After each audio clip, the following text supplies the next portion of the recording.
आपातकाल का सबसे दमनकारी फैसला, 60 लाख लोगों की करा दी गई थी नसबंदी। जनता के अधिकार पहले ही छीने जा चुके थे, फिर नसबंदी ने घर घर में दहशत फैलाने का काम किया। उस दौरान गली मोहल्लों में आपातकाल के सिर्फ एक ही फैसले की चर्चा सबसे ज़्यादा थी और वह थी नसबंदी। यह फैसला आपातकाल का सबसे दमनकारी फैसला साबित हुआ था। तारीख थी 25 जून 1975। इस तारीख को भारतीय लोकतंत्र का काला दिन कहा जाता है। इसी तारीख को देश में आपातकाल लागू किया गया और जनता के सभी नागरिक अधिकार छीन लिए गए थे। इस फैसले के बाद तत्कालीन इंदिरा गांधी सरकार के लिए सब कुछ पहले जैसा नहीं रहा और पहली बार उनके खिलाफ एक देशव्यापी विरोध पनपने की शुरुआत हुई। आपातकाल ने देश के राजनीतिक दलों से लेकर पूरी व्यवस्था को बुरी तरह प्रभावित किया, लेकिन उस वक्त लिए गए नसबंदी जैसे सख्त फैसले ने इसे राजनीतिक गलियारों से इतर आम जन के निजी जीवन तक पहुंचा दिया। जनता के अधिकार पहले ही छीने जा चुके थे, फिर नसबंदी ने घर घर में दहशत फैलाने का काम किया।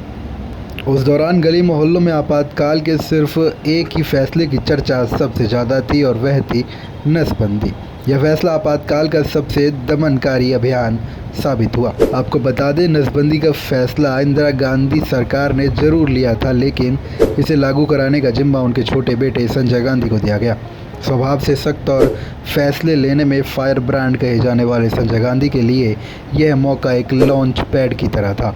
इससे पहले संजय को राजनीतिक रूप से उतना बड़ा कद हासिल नहीं था के लिए जैसी शक्ति उन्होंने दिखाई, उससे देश के कोने कोने में उनकी चर्चा होने लगी। आज़ादी के बाद जनसंख्या विस्फोट से निपटने के लिए कांग्रेस सरकार के लिए एक बड़ी चुनौती थी।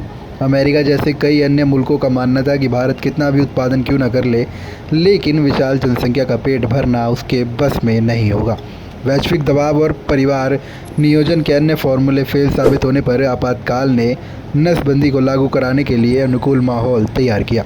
लेकिन इस फैसले के पीछे संजय गांधी की महत्वाकांक्षा भी थी, क्योंकि उन्हें खुद को कम वक्त में साबित करना था। वृक्षारोपण से लेकर शिक्षा और स्वास्थ्य से जुड़े कई अभियान भी देश में पहले से चलाए जा रहे थे, लेकिन ऐसे अभियानों से संजय गांधी को किसी त्वरित परिणाम की उम्मीद नहीं थी। इसी को ध्यान में रखते हुए जब उन्हें नसबंदी लागू कराने का जिम्मा सौंपा गया था, तो ज़मीन पर उन्होंने इसे कांटों जैसा सख्त और निर्मम बना दिया। इस दौरान घरों में घुसकर, बसों से उतारकर और लोभ लालच देकर लोगों की नसबंदी की गई।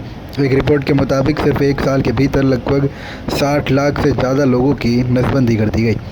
इनमें 16 साल के किशोर से लेकर 70 साल के बुजुर्ग तक शामिल थे। यही नहीं, गलत ऑपरेशन और इलाज में लापरवाही की वजह से करीब 2000 लोगों को अपनी जान भी गंवानी पड़ी।